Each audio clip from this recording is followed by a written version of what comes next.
sahabat Fresh Juice yang terkasih, hari ini kita akan membaca dan merenungkan Injil Lukas bab 8 ayat 1-3. Tuhan bersamamu dan bersama rohmu. Inilah Injil suci menurut Lukas. Dimuliakanlah Tuhan.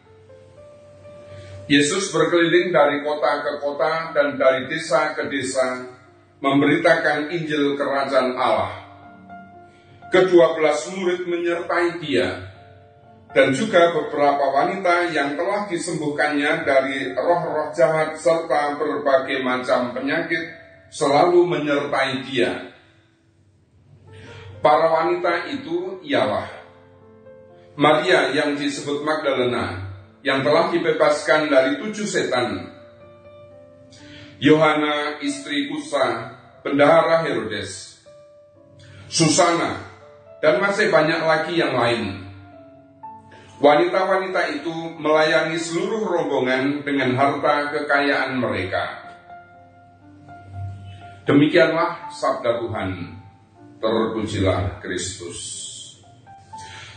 Para sahabat Fresh Juice yang terkasih, kita perlu ingat, Yesus hidup sekitar 2000 tahun yang lalu dalam masyarakat Yahudi. Dalam masyarakat Yahudi waktu itu, seperti halnya dalam kebanyakan masyarakat lain zaman dulu, bercorak patriarkal.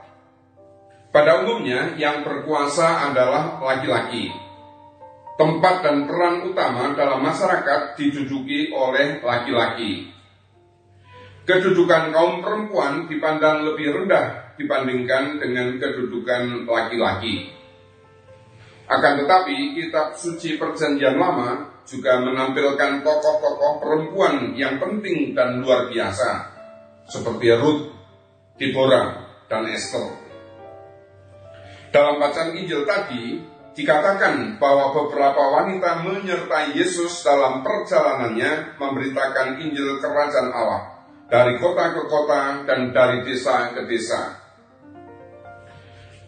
Untuk cita rasa zaman sekarang, kata perempuan dirasa lebih baik dan lebih tepat daripada kata wanita. Perempuan-perempuan itu bukan hanya sekedar ikut dalam rombongan Yesus dan ke-12 muridnya. Dikatakan bahwa perempuan-perempuan itu melayani seluruh rombongan dengan harta dan kekayaan mereka. 3 dari antara mereka disebut namanya dengan jelas.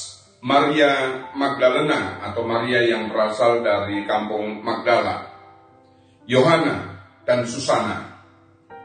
Ada perempuan-perempuan lain yang namanya tidak disebut. Cerita tersebut menjelaskan bahwa dalam karyanya, Yesus tidak hanya mengikut sertakan orang laki-laki saja. Kaum perempuan juga dilibatkan dalam karya keselamatannya.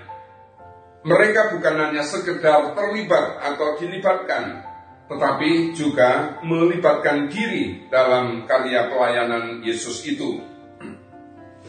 Mereka bukan hanya meluangkan waktu dan tenaganya untuk mengikuti Yesus, tetapi juga menyumbangkan apa yang mereka miliki, yaitu harta kekayaan mereka. Dari kisah tentang keterlibatan kaum perempuan dalam karya pelayanan Yesus tersebut, kita bisa melihat beberapa hal.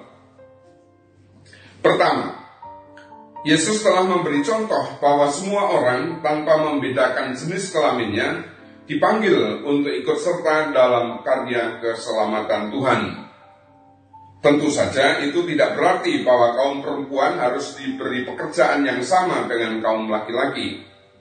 Yang mau dikatakan adalah bahwa kaum perempuan dan laki-laki memiliki martabat yang sama dan dipanggil dalam karya keselamatan Tuhan.